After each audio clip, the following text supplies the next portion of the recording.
que je l'ai ici. Et je lance sur Facebook hop, le direct. Attention, on est en direct dans 1, 2, 3.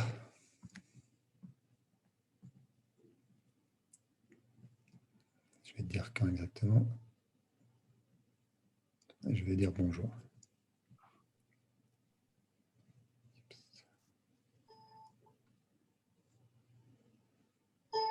Je crois que c'est parti. C'est parti. Bonjour. Hop là, j'ai plein de notifications. Je les coupe. C'est bon. Nous sommes donc en direct ce soir avec Angelina. Bonjour. Bonjour Christophe, bonjour tout le monde. Et aujourd'hui, nous allons parler de la thérapie transgénérationnelle.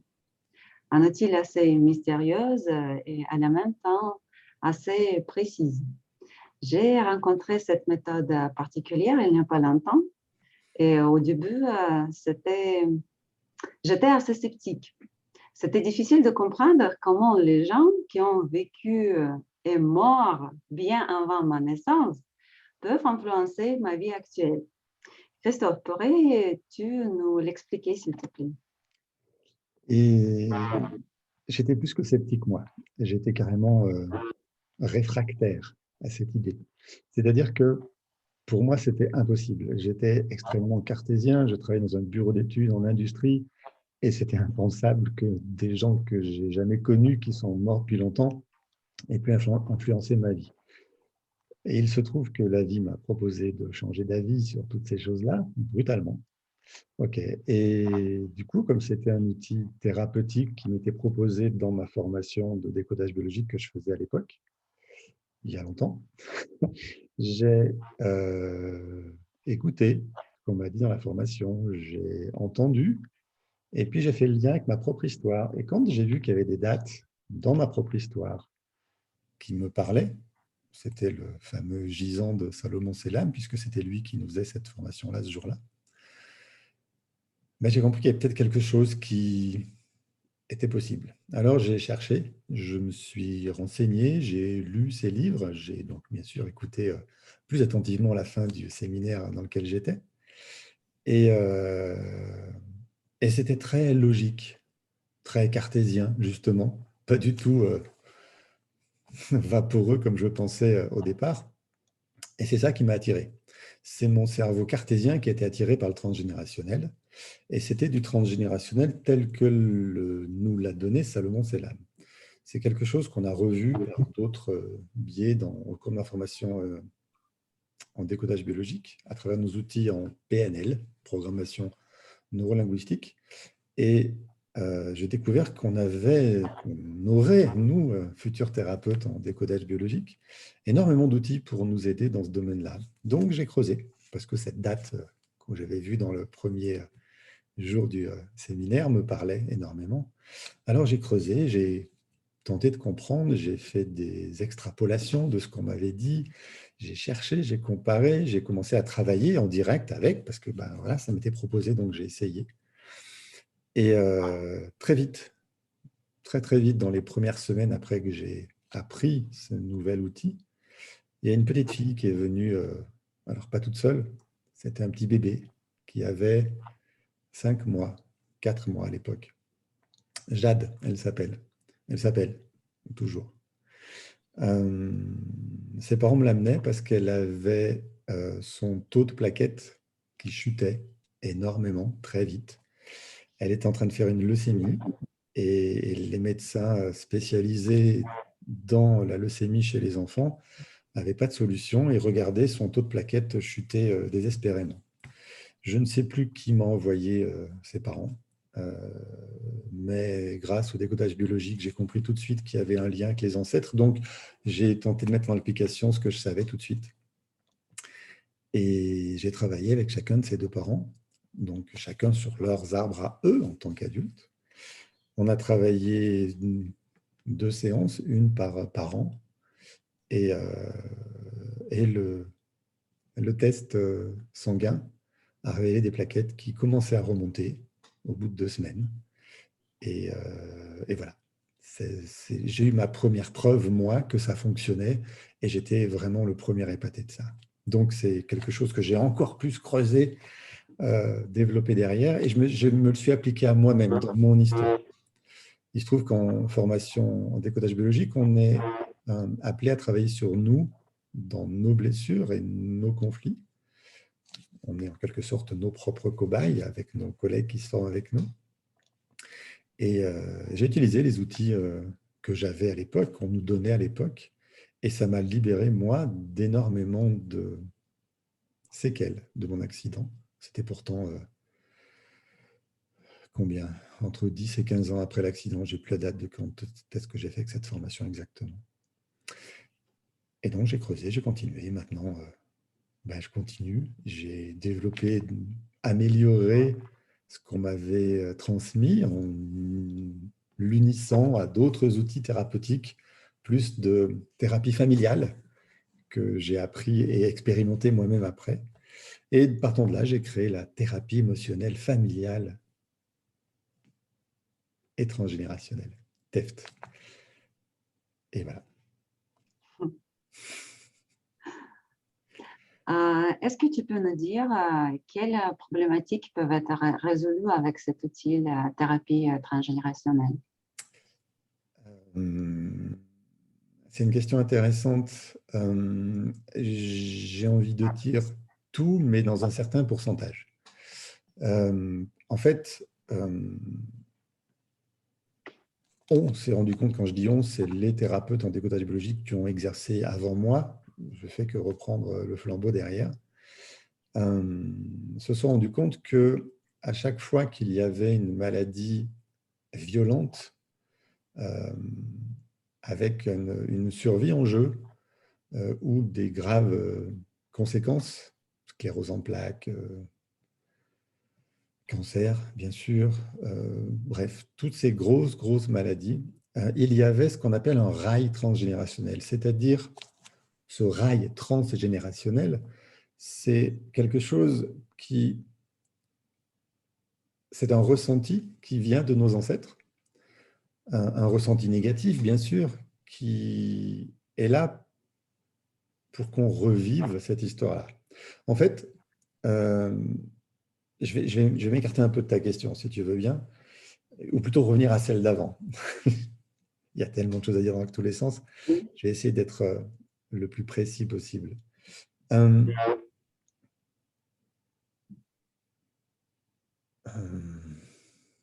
Nous sommes les solutions biologiques inconscientes de nos parents pour résoudre les drames que eux n'ont pas réussi à résoudre, les drames que leurs ancêtres leur ont transmis. D'accord? C'est la conclusion à laquelle je suis arrivé, parce que c'est la plus facile pour expliquer. J'ai porté, je ne peux pas dire que ce soit encore terminé, je pense, en tout cas j'espère pas, j'espère que je vais encore évoluer. J'ai porté, en tout cas ce que j'ai réglé, déjà les drames de mes ancêtres dans ma propre chair, dans ma propre vie, dans l'objectif plus grand, inconscient, humain, je vais dire, de réparer ces drames-là afin que mon clan, moi, mes parents, mes grands-parents et leurs frères et sœurs à tous les étages, puissent être réparés des drames qu'ils vivaient. Le but de cette manifestation transgénérationnelle serait, dans ce que j'ai compris, de nous faire donc évoluer, de faire évoluer notre clan pour que de génération en génération, il soit de plus en plus fort. Et c'est pour ça que cet outil que je pratique, j'appelle ça la thérapie transgénérationnelle et pas de la psychogénéalogie, puisque c'est le nom qu'on retrouve le plus souvent dans tout ce qu'on peut lire partout ou entendre. C'est vraiment à travers les générations qu'ont été transmis les drames, et je suis moi la composante de mon père et de ma mère, et je vis donc un condensé de leurs histoires dans ma propre vie. J'ai rencontré une femme pour vivre avec elle des histoires qui n'ont pas été réglées chez mes ancêtres, et j'ai un enfant aujourd'hui à qui j'ai transmis tout ça, apporté à elle à son tour si moi je ne fais pas le travail. Il se trouve que j'ai fait pas mal de travail et j'espère l'avoir libéré au maximum. Maintenant, c'est elle qui me dira quand elle va grandir. Et tu parlais de psychogénéalogie, moi aussi, j'ai entendu beaucoup de ça. Est-ce que tu peux nous expliquer qu'est-ce qu'il y a la différence? La différence, c'est avec c'est l'outil de base. Les psychogénéalogistes travaillent à partir d'un arbre qu'on appelle un génosociogramme, qui est représenté avec des triangles pour les hommes, des ronds pour les femmes, et dans lesquels on note les dates, les maladies, les comportements, toutes leurs histoires de vie de tous ces ancêtres-là. On est obligé, du coup, pour travailler correctement en psychogénéalogie, de connaître un maximum de leurs événements, de ce qu'ils ont vécu. Le transgénérationnel, lui, surtout pour les grosses maladies, va se concentrer sur des générations dont on ne connaît rien. On ne savait même pas qu'ils existaient avant qu'on commence à construire son arbre généalogique. Et on va travailler sur la 3e ou 4e génération au-dessus de nous. Mes parents, mes grands-parents, 2e génération, mes arrière-grands-parents, 3e, ça commence à être intéressant, et mes arrière-arrière-grands-parents. Ceux-là, je ne sais absolument pas ce qu'ils ont vécu, leur histoire ne m'a pas été transmise, donc tout ce que je porte d'eux, c'est totalement inconscient. Et parce que, ça c'est le décodage biologique qui le dit, parce que c'est mon inconscient qui va piloter ma biologie, c'est donc les drames portés par mon inconscient qui vont déclencher les maladies, qui ne sont toujours, selon le décodage biologique, que les manifestations biologiques de mes drames inconscients. Donc, ce que je porte de mes ancêtres, les miens, d'une part, bien sûr, et c'est pour ça que dans la question « qu'est-ce qu'on peut régler en transgénérationnel ?» on peut régler toutes les grosses maladies, mais on peut aussi régler les petits problèmes, parce que pour une petite partie, peut-être qu'il y a un petit rail transgénérationnel. C'est une hypothèse à explorer. D'accord, c'est-à-dire qu'avec thérapie transgénérationnelle, nous pouvons soigner et maladies et les problématiques émotionnelles, oui? Oui, oui, et c'est ça alors, la thérapie transgénérationnelle telle que je la pratique au sein de mon outil général, la TEFT, thérapie émotionnelle, familiale et transgénérationnelle. Pourquoi? Parce que je me suis rendu compte qu'il manquait quelque chose de super important dans ce que j'avais appris. C'est une composante majeure, c'est ce qui nous a construit, nous, en tant qu'enfants. En tant qu'enfant, j'ai été construit au niveau psycho-affectif par ce que mes parents m'ont donné ou parce qu'ils ne m'ont pas donné. D'accord? Donc potentiellement par leur défaillance, mais aussi par leur qualité, par l'ensemble. D'accord? Donc, c'est ma relation avec mes parents qui a créé une grosse partie de mes relations adultes aujourd'hui. Ça, c'est une autre énorme partie sur laquelle je travaille beaucoup, la partie thérapie familiale. On en parlera peut-être un jour si tu veux. Mais cette partie transgénérationnelle, elle est fortement impactée par cette approche familiale. C'est-à-dire que quand je vais travailler sur ces 3e ou 4e générations, je vais veiller à ce que chacun des enfants ait toutes les ressources qu'il aurait dû avoir de ses parents. Or, il se trouve que ses parents, ils ont vécu des choses avec leurs propres parents ou avec leurs propres enfants qu'ils ont perdus trop jeunes, ou peut-être qu'ils sont eux-mêmes morts très très jeunes et en laissant des tas d'enfants avec le compagnon, enfin le mari ou la femme de l'époque. Et c'est ça que je vais travailler, auquel je vais faire attention. Je vais faire particulièrement attention aux relations entre les ancêtres, à quel rôle avait le père pour ses enfants, quel rôle avait le mari pour sa femme, quelle défaillance avait la femme, qu'est-ce qu'elle ressentait vis-à-vis de ses enfants. Tu peux imaginer facilement, et vous, mesdames qui nous regardez aussi, qu'est-ce que ça me fait à moi, femme, de perdre un, deux, trois, peut-être cinq, ou j'ai vu même des fois plus d'enfants avant 2 ans. Je les ai portés, soit ils sont morts-nés, c'est dramatique, soit je vais les allaiter quelques mois, semaines, jours, et ils vont mourir. Qu'est-ce que moi je ressens? Qu'est-ce que moi, en tant que femme, en tant que mère, comment ma valeur est atteinte? Et comment moi, père, qui vois ça, je vis ça. Comment je peux supporter de ne pas pouvoir sauver mes enfants, d'être impuissant à les sauver? Et je vais énormément travailler sur les rôles des uns des autres et la communication entre ces deux ancêtres-là, le couple qui forme la famille. Donc, je vais remettre un petit peu tout le monde à sa place quand je dis je vais remettre, c'est un raccourci énorme, hein, pardon. Je vais permettre au consultant de lui-même ressentir tous les drames de ses ancêtres parce que on va travailler pour ça dans un format particulier. Ce n'est pas les constellations familiales de Bert Hellinger ou de Jodorowsky. C'est quelque chose encore un petit peu différent que j'appelle réparation familiale pour le coup.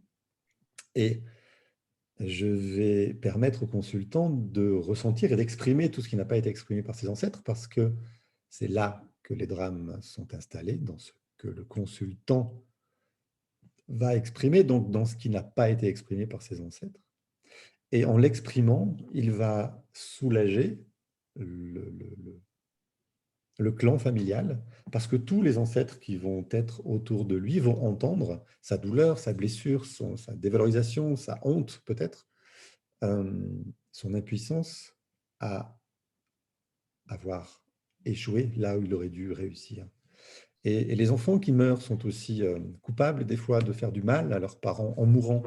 Je sais que je vais mourir, je vois papa et maman complètement paniqués et ils vont être malheureux à cause de moi et tous mes petits frères et sœurs derrière moi vont vivre avec des parents ravagés par ma mort. Je suis responsable de ça, moi en tant qu'enfant, quand je meurs aussi. Et, et ça, c'est très important. En fait, tout ce qu'ils ont vécu, globalement, contrairement à la psychogénéalogie, tout ce qu'ils ont vécu dans leur vie, ça vient d'une source, d'un ressenti d'incapacité, d'impuissance, de peur immense, de drame immense qu'ils n'ont pas su dépasser. Ensuite, bien sûr qu'ils peuvent tuer, violer, battre leurs enfants, et c'est horrible, mais c'est que la conséquence de leur drame, on va dire, à caractère vital. Quand je perds un enfant, je peux disjoncter complètement et battre tous mes enfants derrière. Et bien sûr, je vais faire des descendances, enfin, je vais entraîner des descendances chez mes enfants qui auront peur de la violence des hommes. Et je vais peut-être, au bout de la 4e, 5e génération, là-bas, avoir, dans mon cabinet, moi, une consultante qui a peur de la violence des hommes, qui vient juste de cet arrière-grand-père, arrière-grand-père, qui battait ses enfants, mais il les battait. Pourquoi? Et c'est ça que je vais travailler. Je vais travailler à pourquoi il a fait ça. Pourquoi cette femme a cette mauvaise image de la mère? Pourquoi elle ne se sent pas absolument pas maternelle?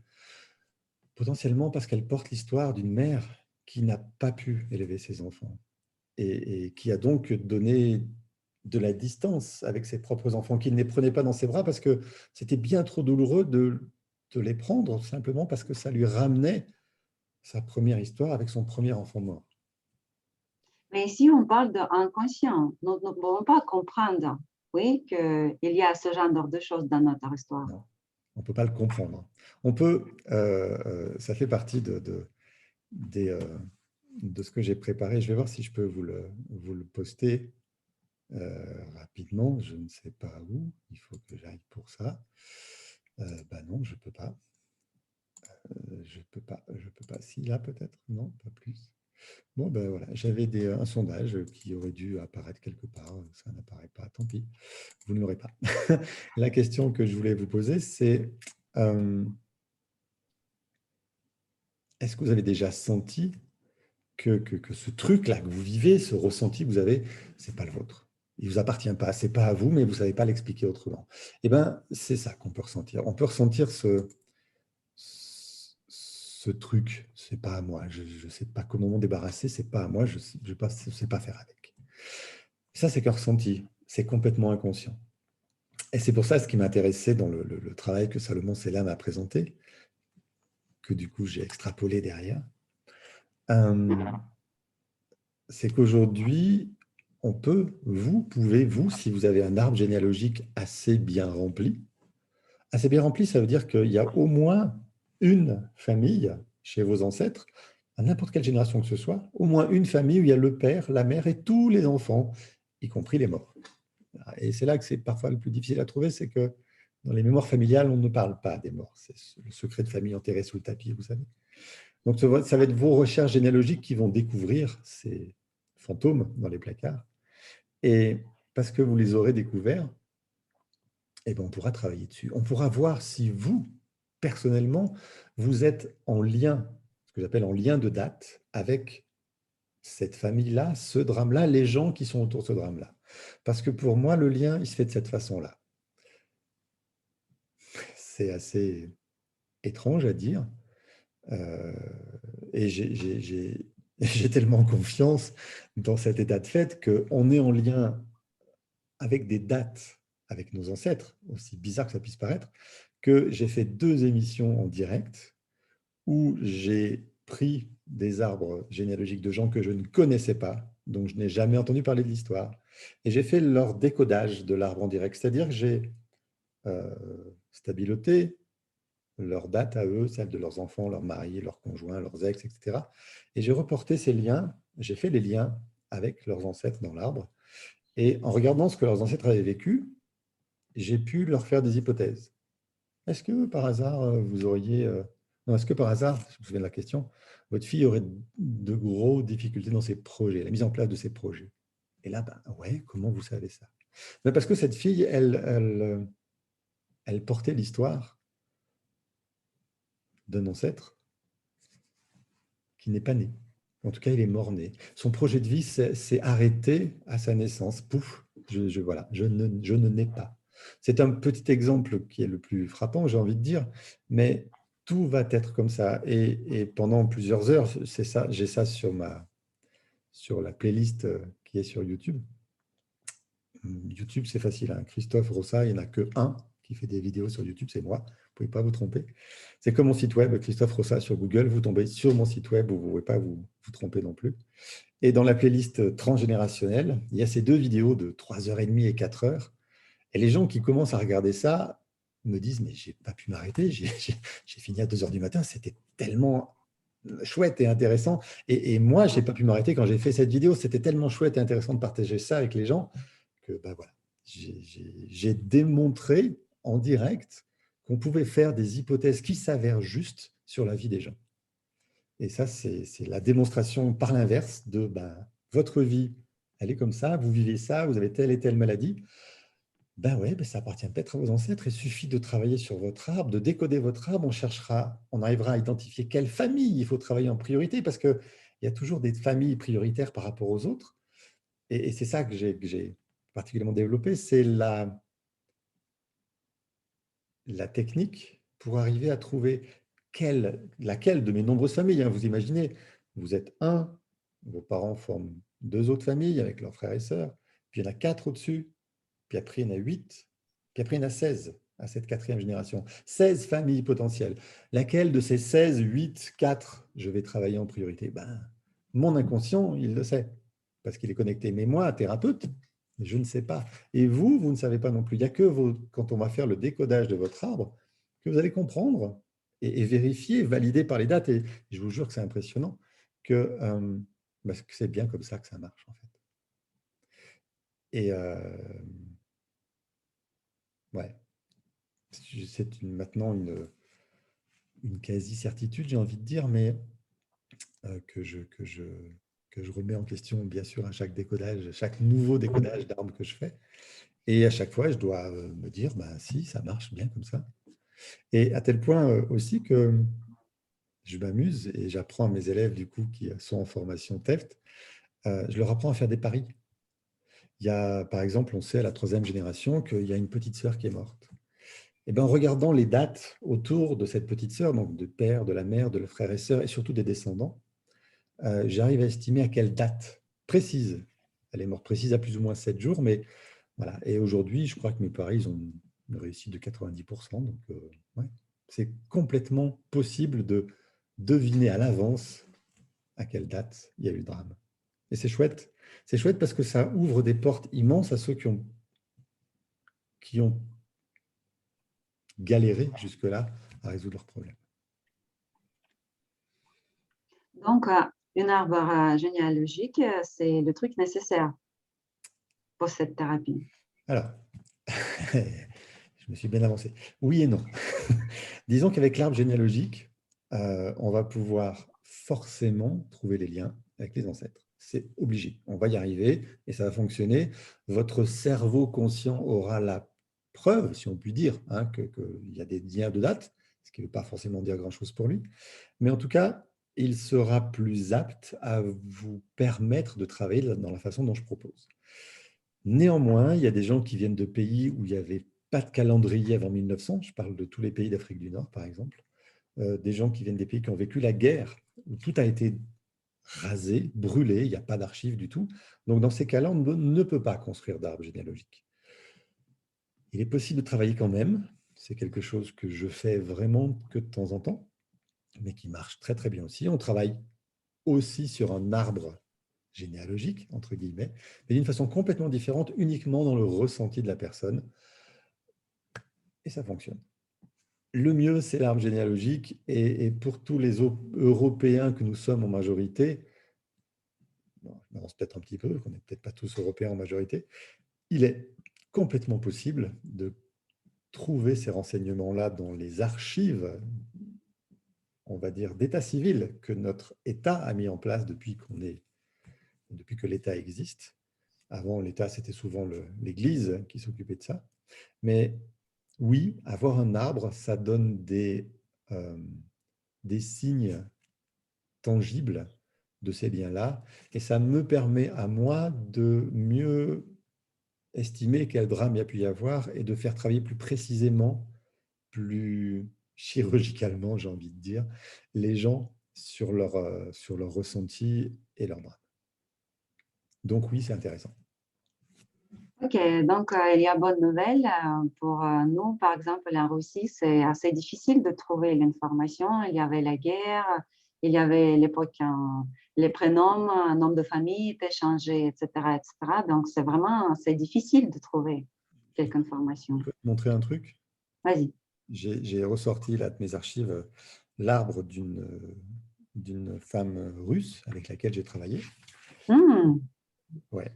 Et elle est arrivée, elle, à construire ça. Alors ça, c'est sa sœur, ici, là en ah, bas, en vert. d'accord. Toutes ses ancêtres au-dessus, il y a 2 pages. Et voilà Oh, la deuxième page sur laquelle on a travaillé. Donc là, elle est là en bas. Ah, elle est là en bas en rose, avec ces 2 hommes qu'elle a eus dans sa vie, puis ses 3 enfants qu'elle a eu avec le deuxième homme.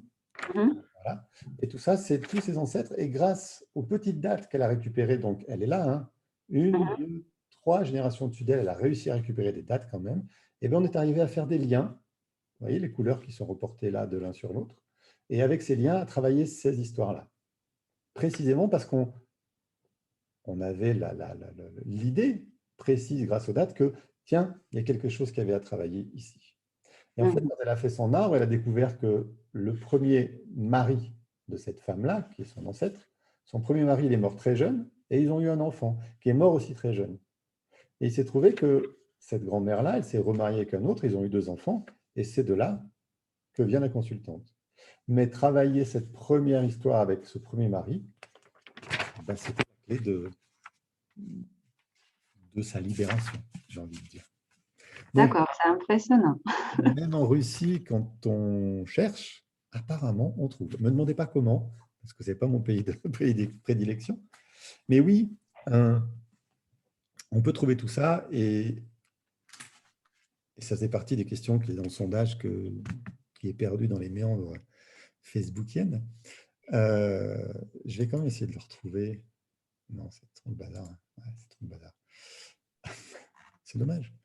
C'est où? C'est pas là. Ça fait partie des questions. Est-ce que vous avez, vous, euh, déjà commencé à faire votre arbre? Est-ce que vous avez déjà, vous, commencé à chercher? Est-ce que ça vous a parlé? Je demande ça parce que j'ai commencé, moi, euh, euh, à travailler en psychogénéalogie. C'est le premier pas que j'ai fait dans ce sens-là. Parce que ben, mon histoire m'intéressait. J'avais cherché mes ancêtres en faisant de la généalogie toute simple. Mhm, Et puis, je suis allé voir un psychogénéalogiste.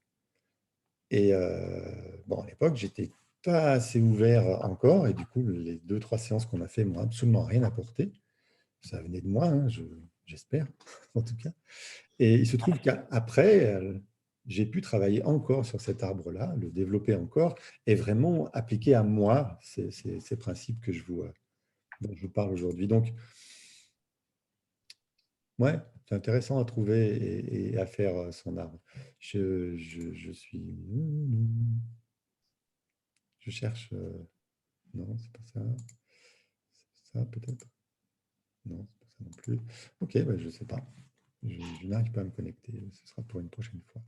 Donc, si vous avez des questions que vous êtes en train de poser sur Facebook, ben, je suis désolé, je ne peux pas y répondre. Voilà. Et donc, tu peux apprendre les gens comment créer son arbre généalogique, comment chercher et trouver l'information, etc., etc. Oui. Est-ce Ouais. que tu peux parler un petit peu de ça? En fait, j'ai voulu faire ça. Pourquoi? J'ai voulu faire ça parce que quand j'étais en cabinet, que je recevais des gens, tous les gens me disaient, ouais, mais comment je fais pour trouver mes ancêtres? Alors moi, je leur expliquais. Et je passais des heures en séance à leur expliquer comment chercher. Mais des heures que je faisais payer au tarif thérapeutique, quoi. Et pour moi, c'était pas juste de faire payer, à l'époque, c'était 60 € de l'heure, des cours de généalogie. Ça n'avait pas de sens. Et un jour, j'ai été motivé par quelqu'un d'extérieur à, à créer une formation spécifique. Et en fait, dans cette formation spécifique, aujourd'hui, je donne tout ce que je sais, toute mon expérience. Ça fait 20 ans que j'ai commencé ça. Donc, les outils ont largement évolué, parce que imaginez, il y a 20 ans, il n'y avait pas Internet. C'est vieux. Et les outils ont largement évolué. Et depuis 20 ans que je pratique la généalogie, j'ai trié parmi tous les méandres d'Internet d'aujourd'hui ce qui est vraiment intéressant, ce qui est percutant, ce sur quoi on peut trouver un petit truc, et puis ce qui n'est pas utile du tout. Et en 8 heures, aujourd'hui, je vous propose de vous former à ça. C'est-à-dire, vous former, je n'aime pas bien ce mot-là, formation, de vous apprendre, en tout cas de vous transmettre tout ce que je sais. L'idée, c'est qu'au bout de ces 8 heures-là, vous sachiez autant de choses que vous avez besoin de savoir. Et je résume ça en 3 phrases. Vous saurez quoi chercher. Alors d'abord, vous saurez pourquoi le chercher. Ça, c'est l'amont. Vous saurez pourquoi le chercher, mais vous saurez quoi chercher, où le chercher, parce que alors là, c'est le bazar, et comment le chercher. Parce que je vous jure que quand on arrive devant la montagne de renseignements qui sont disponibles de partout, on se noie. On se noie dans une montagne, ouais, je sais, mais on se noie quand même. Et pour moi, il me semblait percutant, intéressant pour les gens de fournir ces 8 heures de cours. C'est un atelier, c'est des webinaires, c'est plein de choses. Je vais vous montrer ça après. Ben, pourquoi après? Je vous le montre tout de suite. Tiens. Partager. Partager. Voilà, je vais vous partager mon site web. Ça, c'est la page d'accueil. Vous allez sur transgénérationnel, sur l'onglet transgénérationnel. Et puis, il y a 2 niveaux de formation. Il y en avait 3 avant, mais j'ai supprimé le 3e. Il était, on va dire, pas accessible à tout le monde. Ces 2 niveaux de formation sont accessibles à tout le monde, d'accord? Le niveau 1, c'est pour construire son arbre généalogique. Il est ouvert à tous, il n'y a aucun prérequis. Vous pouvez venir, vous allez apprendre à construire votre arbre. Je fais la prochain atelier à Grenoble le 5 avril. Il y a quelqu'un qui vient de République tchèque. Je me suis renseigné de comment on fait en République tchèque. Ça se trouve, on peut trouver les archives, donc pas de problème. On va apprendre la technique pour chercher. On va apprendre à chercher la technique pour chercher, parce qu'en fait, une fois qu'on connaît la technique, on peut l'appliquer dans n'importe quel pays, parce que vous n'allez pas apprendre qu'à chercher. Vous allez apprendre à récolter vos données, à les classer, à utiliser des logiciels pour vous aider, à imprimer vos arbres, etc. Il y a tout ce qu'il y a autour des recherches qui est super intéressant. Dans ce niveau 1, vous aurez un livret de formation qui coûte 15 € quand on l'achète tout seul, parce que c'est possible de l'acheter tout seul. Donc ça, c'est les ateliers, 8 heures sur place. Donc, hop, ils sont là, en atelier. Il existe aussi les 6 webinaires de 1h30. Okay. Donc là, vous voyez, les ateliers coûtent 80 € pour les 8 heures, 10 € de l'heure. On n'est plus à un tarif thérapeutique. Hein. Juste le livret de formation tout seul, sans explication, mais vous avez tout le sujet. Il y a 24 pages quand même qui sont sorties de là. J'ai commencé au début, j'ai envoyé un mail qui était sur une page. Puis quand il a commencé à faire 2, 3, 4, 5, 6 pages, j'ai fait, mais attends, c'est un trésor que je donne. Je ne peux pas le donner juste en mail, il faut des explications avec. Donc, voilà, c'est parti l'idée de développer ça. Et je le fais aussi en webinaire. Donc, 6 webinaires d'1h30, c'est-à-dire en ligne, de chez vous, de votre fauteuil. Ça coûte un peu moins cher parce que moi, je n'ai pas de salle à louer, c'est logique. Et vous pouvez aussi acheter, si vous voulez faire ça tout seul dans votre coin pour un petit peu moins cher, donc 50 € seulement, les enregistrements de ces webinaires. Vous aurez tout. Qu'est-ce que je fais dans ces webinaires, ces ateliers? Eh ben, je déroule le livret de formation dans lequel il y a tous les liens vers tous les sites qu'on peut trouver, vers comment on cherche, avec des exemples, etc. Mais ce qui m'intéresse, si vous êtes présent là en atelier ou en webinaire, c'est que je vais travailler sur votre arbre. Je vais vous aider à chercher vos ancêtres. On va utiliser des exemples précis pour illustrer le cours. C'est génial parce que vous avez vos réponses à vous et moi, je peux vous montrer directement comment c'est possible de le faire. Donc, cet atelier de niveau 1, il est là le 5 avril. Il est où? Il est où? Il est où? Il est où? Il est où? Les dates. Voilà. Vous cliquez sur les dates de la prochaine formation. Vous allez tomber sur les événements de mon site web et vous tomberez, hop, 5 avril, apprendre à trouver ses ancêtres en 8 heures. Si vous cliquez dessus, vous aurez les explications que vous connaissez déjà certainement, avec le prix, le lieu, tout ça, tout ça, tout ça, tout ça, tout ça. Le petit sommaire de ce qu'on va faire, hein, c'est quand même intéressant. Qu'est-ce que c'est faire ces généalogies? Numéroter ses ancêtres, classer les documents, le logiciel, rechercher quoi, où et comment, les actes importants, l'état civil en mairie, les droits d'accès, les sites communautaires. Bref, tout ça, c'est sur mon site web, vous lirez. Et là, la page de réservation de votre place. Voilà, c'est tout là. Je reviens en arrière pour vous parler, poum poum, du niveau 2, parce qu'il y a un deuxième niveau. C'est celui où vous allez apprendre à décoder votre arbre généalogique. C'est là où vous allez révéler les liens entre vous et vos ancêtres. C'est ce que je peux faire en cabinet pour vous, mais je peux aussi vous apprendre à le faire vous-même. Et dans ces 8 heures d'atelier, de webinaire, peu importe, je vais vous apprendre à le faire sur votre arbre. Et je vais aussi, on va passer pas mal de temps, à vous faire ressentir qu'est-ce que ça vous fait d'être en lien avec cet homme qui perd sa femme au bout d'un an de mariage quand elle est enceinte, ou avec cet homme qui perd 2 enfants en bas âge, ou avec cette femme qui perd son mari alors qu'elle est toute seule. Bref, vous allez pouvoir non seulement faire les liens avec eux, mais aussi ressentir comment ça impacte votre vie. Et tous les gens qui viennent faire cet atelier-là, j'adore. J'adore parce que ça brasse énormément les gens. Il y a énormément de prises de conscience qui sont faites, qui disent mais c'est exactement toutes mes peurs de ma vie, ça. C'est exactement ça que je vis. Et là, les gens peuvent faire en direct face à leurs arbres, à eux, avec leurs liens qu'ils ont fait eux-mêmes, c'est pas moi qui le fais, ce sont eux, se rendre compte que, waouh, effectivement, je porte ça. Ok, maintenant je vais le travailler, maintenant je l'ai identifié, je peux le travailler. Le travail, c'est des séances thérapeutiques, donc en réparation familiale. Et voilà, apprendre ça, c'est très intéressant pour vous et c'est super.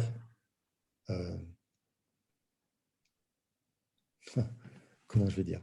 C'est magnifique de partager ça. C'est magnifique d'échanger, de partager, de vous faire profiter de tout ça parce que je vous jure qu'en 8 heures, j'ai passé des années à comprendre comment fonctionnait ne serait-ce qu'un un registre d'état civil.